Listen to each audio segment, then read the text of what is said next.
Қазақстандық студент Денис Терновой әлеуметтік желілер арқылы өзін Украинадан эвакуациялап шығарып алуға көмек сұрады. Ол Украинаның Сумы қаласындағы университетте оқиды. Біздің сыртқы істер министрлігі оны сол жерден алып кету әрекеттерін жасағанымен, бұл шаралар сәтсіз болған. 1,5 аптадай уақыт көлемінде мен Қазақстан Республикасының Украинадағы елшілігі мен консулдығына эвакуациялауға қатысты хабарластым. Бірақ бұл өтінішіме қолдау көрсетілмеді. Сондықтан халықаралық ұйымдардан көмек сұраймын. Мені Сумы қаласынан оқшаулап әкетуге жәрдем жасалса. Денис 19 жаста, ол Сумы мемлекеттік университетінің 2-ші курсында оқиды. Ағылшын тілінде медицина бағыты бойынша дәріс алуда. Денистің айтуынша, оған қазақстандықтарды автобуспен елге жеткізу жұмысы жанданған Львов қаласына дейін өздігімен жетіп алуға кеңес берген. Бірақ ол қалаға дейінгі 1000 шақырым арақашықтықты соғыс жағдайында Денис өткере алмаған. Денистің анасы ұлына көмек көрсетілсе деп Қазақстан президентіне хабарласқан. Бүгінде анасының халі мүшкіл, осы мәселе турасында сұхбат беруге де қауқарсыз болды.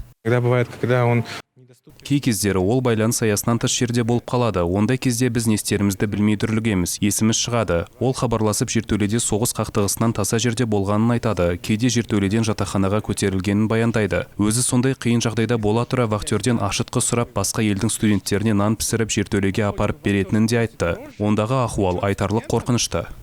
Қазақстанның Украинадағы елшісі Дархан Қалетаев Денис Терновой Сумы қаласындағы біздің елдің жалғыз студенті екенін айтты. Киевте оқыған қазақстандықтарды Польша аумағына жеткізген. Ол студенттер Эйр Астананың рейсін күтуде. Харков студенттерін пойызбен бүгін Львовқа жеткізіпті. Айтары, олар Денисті Харковқа апаруға тырысты. Бірақ автобус оққа ұшқан. Сапарлатып жүк таситын көліктермен де жеткізуді ойластырғанымен, онда да танкілермен оқ жаудырғандықтан көлік иелері студентті жеткізуден бас тартқан.